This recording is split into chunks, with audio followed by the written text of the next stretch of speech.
अगर मैं आपसे कहूं कि हमारी बॉडी के अंदर छोटी छोटी सी फैक्ट्रीज चल रही हैं जिसमें काम होता है, तो क्या आप मानोगे? हे, आई एम प्रिया महेश्वरी। आज हम बात करेंगे चैप्टर 2 की, ठीक है, जिसका नाम है cell the building block of life.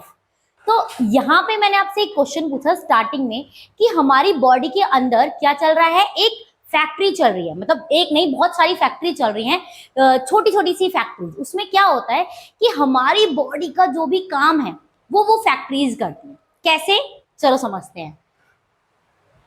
तो सबसे पहले जो हम जिस फैक्ट्रीज की बात कर रहे हैं वो है सेल्स। ठीक है, सेल्स क्या करते हैं? सेल्स हमारी बॉडी में काम करने का मतलब हमारी बॉडी का जो भी बेसिक जो फंक्शनल यूनिट है वो क्या है? सेल है। ठीक है, तो सेल क्या कर रहा है? सेल हमारी बॉडी में बहुत सारे सेल्स होते हैं, मिलियंस ऑफ सेल्स होते हैं। ठीक है, और हर इंडिविजुअल सेल अपना अपना काम कर रहा है। ठीक है, तो सेल की डेफिनेशन क्या है? A cell is the basic structural and functional unit of life. Cell क्या है? स्ट्रक्चरल और फंक्शनल यूनिट है। सपोज आपकी एक बिल्डिंग है, तो बिल्डिंग की स्ट्रक्चरल यूनिट यानी किस चीज के ऊपर ये बिल्डिंग बनी हुई है, इसकी बेसिक क्या है? बेसिक यूनिट क्या है? हमारी बिल्डिंग की बेसिक यूनिट है ब्रिक, ईंट। ऐसे ही हमारी जो बॉडी है उसकी जो बेसिक यूनिट यानी स्ट्रक्चरल यूनिट है वो है सेल। तो हर एक ऑर्गेनिज्म, इस वर्ल्ड में जो भी ऑर्गेनिज्म है वो किससे बने हुए हैं? एक सेल से बने हुए हैं। ठीक है, एक सेल से उनका जर्नी स्टार्ट होती है, फिर वो डिवाइड हो के मल्टीपल सेल्स बनते हैं। ठीक है, तो कैरेक्टर्स क्या होते हैं सेल्स के? Smallest living unit. Smallest living unit, living unit क्यों कह रहे हैं? क्योंकि हमारी जो हम काम करते हैं, जो भी हमारी बॉडी के फंक्शन होते हैं, वो सेल जो है वो इंडिविजुअली वो काम कर रहा है। परफॉर्म्स ऑल लाइफ एक्टिविटीज, सारे लाइफ प्रोसेसेस ये करता है।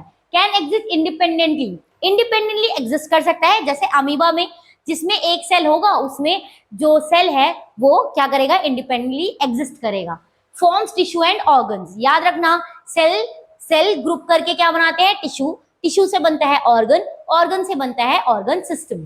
ठीक है, और एक ऑर्गन सिस्टम मिलके, बहुत सारे ऑर्गन सिस्टम मिलके एक ऑर्गेनिज्म बनाते हैं। तो यहाँ पे सेल का दिखाया हुआ है आपको structure. Cell membrane, vacuoles, rough endoplasmic reticulum, Golgi apparatus, ये सारे हमारे सेल के पार्ट हैं। अब इन्हें हम धीरे धीरे पढ़ेंगे। सबसे पहले आता है सेल की डिस्कवरी हुई कैसे।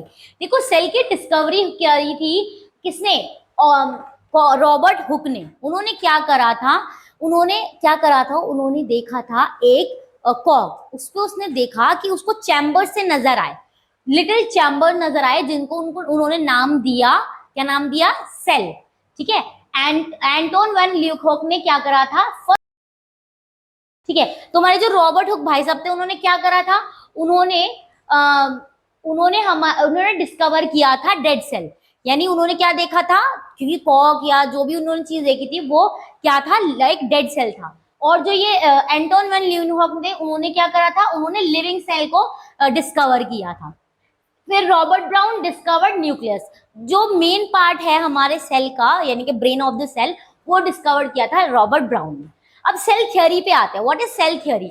देखो, सेल की एक अपनी थ्योरी होती है जिसको हमें समझना पड़ेगा। अगर ये चीज आप समझोगे तो आपको ये चैप्टर समझना इजी हो जाएगा। देखो, सेल थ्योरी क्या कहता है? All plants and animals are composed of cells. जितने भी आपके प्लांट और जो भी आपके प्लांट और एनिमल है, जो भी आपके ऑर्गेनिज्म है, किससे बने हुए हैं? सेल से बने हैं। ठीक है, चाहे किसी के पास एक सेल है चाहे मल्टी सेल है, बने वो सेल से ही है। हर ऑर्गेनिज्म सेल से बना हुआ है। Cell is the basic unit of life. मैंने अभी आपको बताया बेसिक यूनिट ऑफ लाइफ क्या होता है? सेल होता है। All cell arise from pre existing cell. हर एक सेल एक प्री एग्जिस्टिंग सेल से बनता है। जैसे कि जब एक ह्यूमन बीइंग है वो जो बर्थ करते हैं एक बेबी को, तो वो क्या हो रहा है? वो अपने पेरेंट्स के सेल से, सेल जब डिवाइड होते हैं तब वो क्या बनता है? एक न्यू बॉर्न बेबी, जायगोट सुना है ना? ठीक है, नेक्स्ट आता है, हाँ, सेल की डेफिनेशन क्या है? A cell is the smallest unit of life that makes up all living things. जो भी हमारी सारी लिविंग थिंग्स हैं, जो भी हमारे ऑर्गेनिज्म है, किससे बने हैं? सेल से बने हैं। सेल के साइज और शेप, कुछ के जो साइज होते हैं वो फिक्स होते हैं और कुछ के चेंज होते रहते हैं। जैसे कि अगर आपकी बात करें अमीबा की, अमीबा का जो साइज है वो चेंज होता रहता है ना? अमीबा का शेप और साइज क्या होता रहता है, चेंज होता रहता है। ठीक है, एग्जाम्पल के लिए नर्व सेल कैसा होता है, लॉन्ग होता है, ब्रांच होता है। आरबीसी कैसा होता है, बाइकॉनकेव होता है। अमीबा इर्रेगुलर शेप होती है, अमीबा का शेप जो होता है वो चेंज होता रहता है। यहाँ पे हमने प्लांट सेल और एनिमल सेल को यहाँ पे देखो डिफरेंशिएट किया हुआ है। यहाँ पे क्या है, अगर आप प्लांट सेल और एनिमल सेल में डिफरेंस समझो तो एक डिफरेंस ये है कि प्लांट सेल में सेल वॉल होता है। प्लांट सेल में क्या होता है, सेल वॉल होता है, लेकिन एनिमल सेल में सेल वॉल नहीं होता। ठीक है, एनिमल सेल में क्या नहीं होता, सेल वॉल नहीं होता। जो आउटर कवरिंग होती है एक एनिमल सेल की वो होती है plasma membrane, also known as cell membrane. ठीक है, तो इसकी आउटर कवरिंग क्या है, सेल मेम्ब्रेन इसमें भी है। देखो दोनों जगह पे सेल मेम्ब्रेन नजर आ रहे हैं, एनिमल सेल में भी और प्लांट सेल में भी। लेकिन जो प्लांट सेल है उसके एनिमल सेल मेम्ब्रेन के ऊपर ही क्या होता है, सेल वॉल होता है। सेल वॉल क्या है, Z+ सिक्योरिटी, जो कि सेल को प्लांट के सेल को प्रोटेक्ट करके रखती है। ठीक है, तो outer covering of the cell is plasma membrane, plant में सेल वॉल। ठीक है, फिर यहाँ पे आपका न्यूक्लियस दिखाया हुआ है, दोनों में न्यूक्लियस है, एंडोप्लाज्मिक रेक्टुलम, बाकी सब सिमिलर सा ही होता है। प्लास्टिड प्लांट सेल में होता है, एनिमल सेल में नहीं होता, तो थोड़े बहुत डिफरेंट है इन दोनों में। आगे हम इनको एक्सप्लेन करेंगे अच्छे से। ठीक है, अब आते हैं ऑर्गन्स को हम दो पार्ट में डिवाइड कर सकते हैं, एक यूनिसेलुलर एक मल्टीसेलुलर। मैंने अभी आपको बताया जिसके पास सिंगल सेल है, ठीक है, made up of single cell performing all life, एक सेल से बना हुआ है और सारे काम कर रहा है। हमारी बॉडी में क्या है, डिवीजन ऑफ लेबर। ठीक है, हमारी बॉडी में क्या है, डिवीजन ऑफ लेबर है। लेकिन जो यूनिसेलुलर उनमें डिवीजन ऑफ लेबर नहीं होता, क्योंकि एक ही सेल सारे काम कर रहा है। ठीक है, न्यूट्रिशन, डाइजेशन, सब काम, रेस्पिरेशन, एक्सक्रेशन, सब एक ही सेल करता है। इसके एग्जांपल अमीबा हो गया, पैरामीशियम, ये सब इसके एग्जांपल है। मल्टीसेलुलर ऑर्गन्स कौन से होते हैं, made up of many cells, बहुत सारे सेल्स से मिलकर बनते हैं, और special cell specific function perform करता है। हर सेल के पास अपना अपना स्पेसिफिक फंक्शन है। इसके एग्जांपल फंजाई हो गया आपका, प्लांट, एनिमल, एक्सेट्रा। ठीक है, अब यहाँ पे देखो ये आपका अमीबा का दिखा रखा है और ये आपको मल्टीसेलुलर दिखा रखा है। ठीक है, अमीबा यूनिसेलुलर है, ये आपका मल्टीसेलुलर है। अब इसमें क्या है, डिवीजन ऑफ लेबर। देखो ह्यूमन में क्या है, सेल है, सेल से टिश्यू बना, टिश्यू से ऑर्गन, ऑर्गन से मतलब ऑर्गन से पूरा ऑर्गेनिज्म, ऑर्गन मिलकर। ठीक है, अब यहाँ पे भी सेल, टिश्यू, ऑर्गन और ऑर्गेनिज्म। तो यही जो प्रोसेस है ये सब मल्टीसेलुलर ऑर्गेनिज्म में होता है। कुछ प्रिमिटिव को छोड़कर उनमें सिर्फ टिश्यू तक ही होता है, ऑर्गन्स वगैरह नहीं होते, और वो आपके इस चैप्टर में नहीं है तो उस तक हम नहीं जाएंगे। ठीक है, तो सेल यहाँ पे किसका दिखाया हुआ है, एनिमल, ये मल्टीसेलुलर है, यूनिसेलुलर। इसमें देखो सीडोपोडिया बना हुआ है। अमीबा में सीडोपोडिया का काम क्या होता है, सीडोपोडिया, सीडो मीन्स होता है फॉल्स, पोडिया मीन्स होता है लेग, यानी कि फॉल्स फीट। ठीक है, सीडो मीन्स क्या होता है, सीडो मीन्स फॉल्स और पोडिया मीन्स फीट। तो फॉल्स फीट यानी कि अपनी फॉल्स फीट डेवलप करता है एज सुन एज इसको कोई क्या नजर आए, एक फूड पार्टिकल। अगर यहाँ पे फूड पार्टिकल है, ये इसको इनगल्फ कर लेगा और अंदर एंटर कराएगा। ठीक है, इस तरीके से अपना फूड इनटेक करते हैं through the use of pseudopodia. ठीक है, नेक्स्ट यहाँ पे देखो सारे जो type of cell human body के जो भी सेल है, हमारी बॉडी में जितने भी सेल्स होते हैं वो दिखाए गए हैं। Red blood cells, muscle cell, immune cells, sperm, egg, bone cell, सारे जो आपको सेल हमारी बॉडी में होते हैं वो यहाँ पे दिखाए हुए हैं। सबका स्ट्रक्चर देखो अलग अलग है, सबका जो शेप है अलग है। ठीक है, तो हमें ये याद है, देखो ये ब्रांच इसकी ब्रांच शेप का नजर आता है। ठीक है, ये इसकी टेल स्पर्म की। ठीक है, तो रेड ब्लड सेल्स थोड़े बायोकॉन्केव होते हैं। अब नेक्स्ट पढ़ते हैं सेल का स्ट्रक्चर कैसा होता है। सेल के स्ट्रक्चर में सबसे पहले आता है सेल मेम्ब्रेन। मैं अभी आपको बता चुकी हूँ, एक बार हम इसको इलेबोरेट करके एक्सप्लेन करेंगे। ठीक है, अब सेल मेम्ब्रेन का काम क्या है, सेल मेम्ब्रेन का काम है हमारे सेल को आउटर कांटेक्ट से, मतलब हमारा जो सेल का कंटेंट है उसको एक्सटर्नल एनवायरनमेंट से सेपरेट करना। अगर हम अमीबा से एग्जांपल समझे तो अमीबा का जो ये सेल मेम्ब्रेन है, ठीक है, ये जो सेल मेम्ब्रेन है ये क्या काम करेगा, ये इसका, क्योंकि अमीबा के पास सिर्फ एक सेल है, अमीबा के पास क्या है, सिर्फ एक सेल है, तो इस वाले सेल के बाहर क्या होगा, एक्सटर्नल एनवायरनमेंट होगा। तो सेल मेम्ब्रेन क्या कर रहा है, इसको इसके अंदर के कांटेक्ट को इसके बाहर के एक्सटर्नल एनवायरनमेंट से सेपरेट करने का काम करता है। It is the outermost covering of the cell that separates the content of the cell from the external environment. Content, cell का जो कंटेंट है उसको एक्सटर्नल एनवायरमेंट से सेपरेट करता है. जैसे आपके घर का मेन गेट क्या कर रहा है, आपके घर को आपका जो भी रोड या गली है उससे सेपरेट करने का काम कर रहा है. जो मेन वॉल होती है वो क्या कर रही है, सेपरेट कर रही है. घर का जो कंटेंट है, घर का जो सामान है, घर की जो चीजें उसको सेपरेट कर रहा है बाहर की चीजों से. वॉल का काम ये है आपकी घर की. तो यहीं पे ये क्या है, जो भी हमारा सेल है उसकी क्या है, ये उसकी एक मेन वॉल कह सकते हो, लेकिन इसको हम सेल वॉल नहीं कहते, सेल मेम्ब्रेन कहते हैं. ठीक है. Allow entry exit of material in and out of the cell. ये क्या करता है, एंट्री और एग्जिट कराता है सब्सटेंस मटेरियल की इन एंड आउट. मतलब अंदर भेजना चीजों को और बाहर करना, इसको पास करना या अलाउ करना कौन करता है, सेल मेम्ब्रेन. इसको क्या कहा जाता है, selectively permeable membrane. Why it is called selectively permeable membrane, क्योंकि ये क्या करता है, कुछ ही चीजों को, कुछ सेलेक्टिव चीजों को ही एंट्री एग्जिट करने देता है अक्रॉस द सेल मेम्ब्रेन. ठीक है. मतलब सेल मेम्ब्रेन के अंदर बाहर कुछ ही चीजें जा सकती हैं. ये काम इसलिए इसे क्या कहा जाता है, selectively permeable membrane, because it prevent movement of some material. ये क्या करता है, प्रिवेंट करता है फॉरेन मटेरियल को, जर्म्स को, बैक्टीरियाज को, इनको हमारे सेल से आने से रोकता है. Flexible and composed of organic molecule like protein and lipids. ये प्रोटीन और लिपिड से बना हुआ होता है. ठीक है. अच्छा, एक और चीज समझो कि जो हमारी सेल मेम्ब्रेन है वो किन चीजों को एंट्री और एग्जिट करने देती है. देखो, O2, CO2 और वाटर. ठीक है. O2, CO2 और water through the process of diffusion. किस प्रोसेस के थ्रू, डिफ्यूजन के थ्रू. जो हमारा oxygen, carbon dioxide cell membrane के अंदर या बाहर एग्जिट एंट्री करता है, वो किस प्रोसेस के थ्रू होता है, डिफ्यूजन. डिफ्यूजन में आपको एक चीज याद रखनी है, डिफ्यूजन में जो मॉलिक्यूल्स होते हैं उनका जो मूवमेंट होता है वो हमेशा हाई कॉन्सेंट्रेशन से लो कॉन्सेंट्रेशन की तरफ होता है. High concentration to low concentration. यानी कि जो डिफ्यूजन होगा वो हाई कॉन्सेंट्रेशन से लो, मतलब कि अगर किसी चीज की अमाउंट एक जगह ज्यादा है और दूसरी जगह कम है, तो जहां ज्यादा अमाउंट है वहां से वो कम अमाउंट वाली जगह तक ट्रैवल करेगा. That is what we call high concentration to low concentration. ठीक है.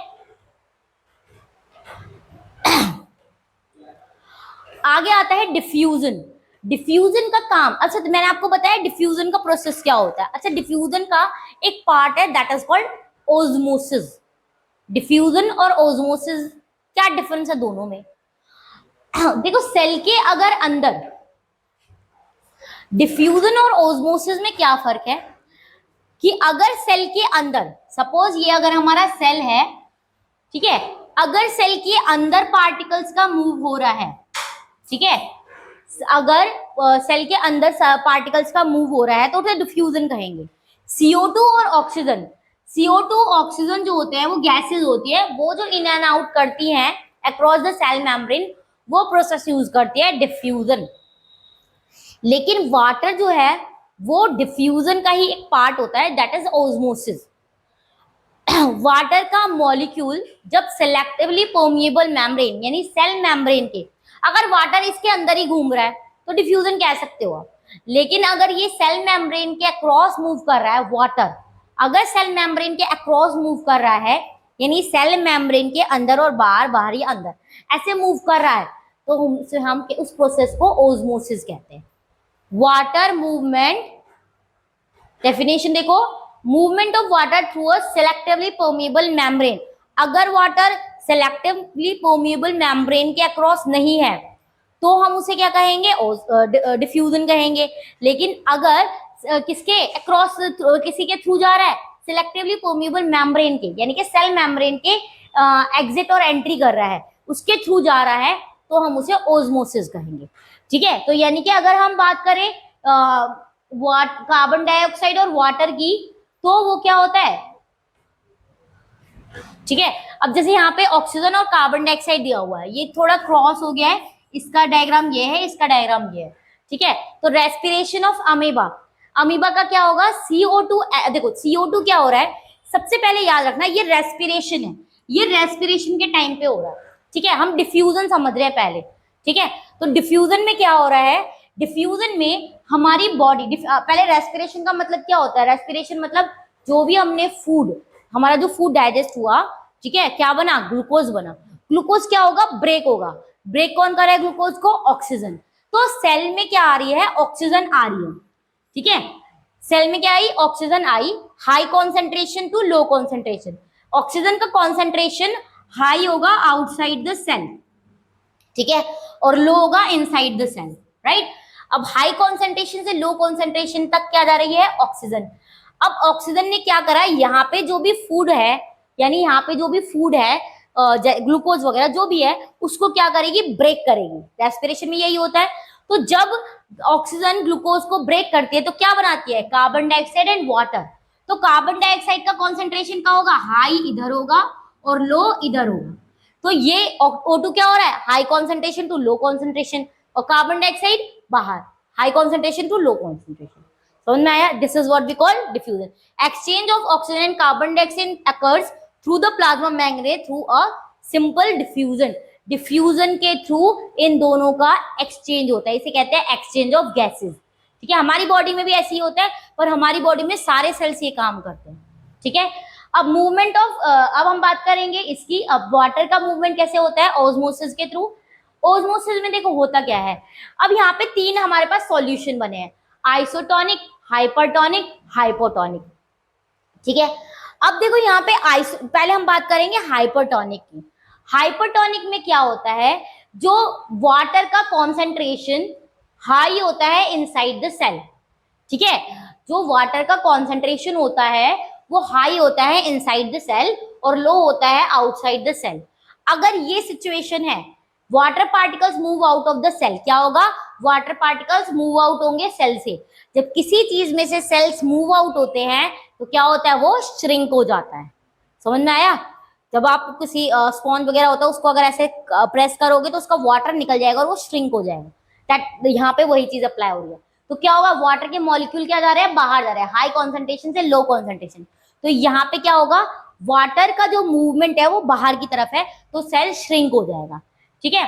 और यहाँ पे क्या हो रहा है, यहाँ पे क्योंकि वाटर का मॉलिक्यूल हाई कॉन्सेंट्रेशन, हाई किधर है, बाहर हाई है, अंदर क्या है, अंदर लो है, तो अंदर की तरफ आपका वाटर का मॉलिक्यूल अंदर की तरफ जाएंगे, that is what we call hypotonic solution.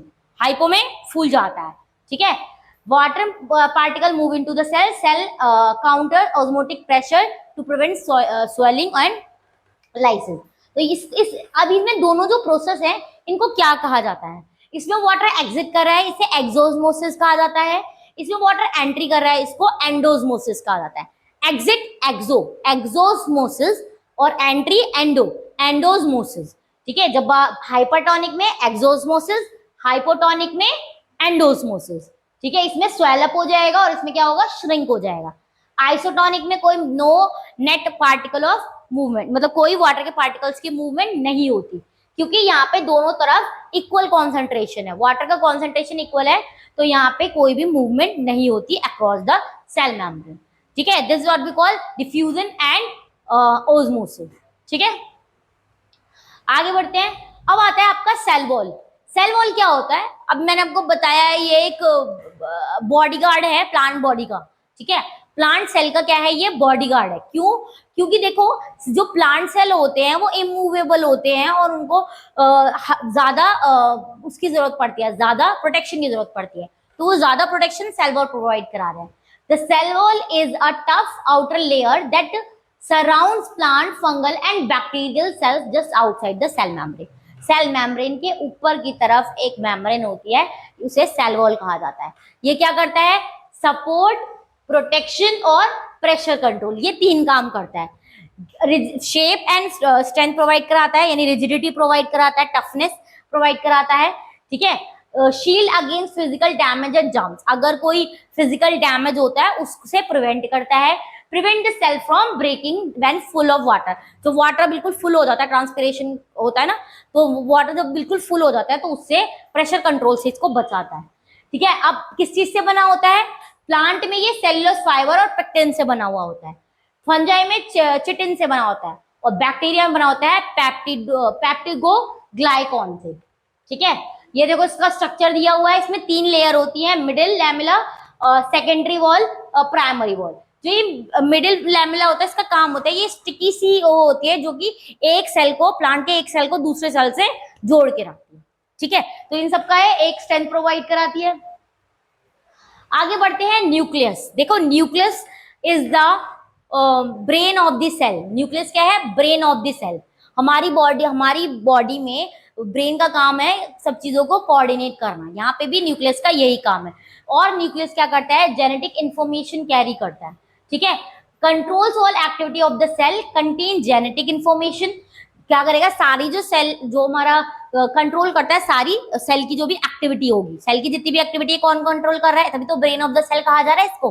ठीक है, हमारे सेल की जितनी भी एक्टिविटी है उसको कंट्रोल करता है। Contain genetic material, genetic material contain करता है जिसे क्या कहा जाता है? DNA, deoxyribo nucleic acid. ये हमारे, इसका जो फंक्शनल यूनिट होती है वो जीन होती है। जीन्स हमें जो मिलते हैं पेरेंट्स टू नेक्स्ट जनरेशन, जो हमें जो ट्रांसफर होते हैं वो। ठीक है, और ये जीन, इसका फंक्शनल यूनिट होता है रिस्पॉन्सिबल फॉर इनहेरिटेंस। ये तो मैंने बताई दिया, इनहेरिटेंस मतलब यही होता है जो एक जनरेशन से दूसरी जनरेशन में ट्रांसफर हो रहा है। इसके पार्ट होते हैं न्यूक्लियर मेम्ब्रेन, न्यूक्लियस और क्रोमोसोम। न्यूक्लियर मेम्ब्रेन क्या होती है? न्यूक्लियर मेम्ब्रेन एक कवरिंग होती है सेल की। ठीक है, सेल के अंदर देखो, ये आपका सेल मेम्ब्रेन, ये आपका न्यूक्लियर मेम्ब्रेन, सेल मेम्ब्रेन और न्यूक्लियर मेम्ब्रेन। ठीक है, अब इन दोनों की जो ये जो लेयर है, ये क्या है? न्यूक्लियर मेम्ब्रेन है, और अंदर क्या है? न्यूक्लियस। यानी कि न्यूक्लियस के अंदर जो एक कवरिंग होती है उसे कहा जाता है न्यूक्लियर मेम्ब्रेन। ठीक है, अब इसके पार्ट क्या है? न्यूक्लियर में क्रोमेटिन। क्रोमेटिन क्या होता है? देखो, हमारी जब सेल डिवीजन होता है तो क्रोमोसोम बनते हैं। क्या बनते हैं? क्रोमोसोम। वैसे क्रोमेटिन होता है, लेकिन जब सेल डिवाइड हो रहा होता है तो वो एक थ्रेड लाइक जो स्ट्रक्चर होता है उसको इंटेंगल, मतलब वो वैसे इंटेंगल्ड होता है। ठीक है, क्रोमेटिन जो होते हैं वो इंटेंगल होते हैं। फिर जब ये सेल डिवीजन होता है तो वो क्या बना देते हैं? क्रोमोसोम बना देते हैं। ठीक है, आज के लिए इतना ही। आगे हम न्यूक्लियस को अच्छे से एलैबोरेट करेंगे और सेल ऑर्गेनेल्स करेंगे नेक्स्ट क्लास में, नेक्स्ट पार्ट में। तब तक के लिए गुड बाय। Please subscribe. आपको जो पार्ट अच्छा लगे कमेंट में बताएं।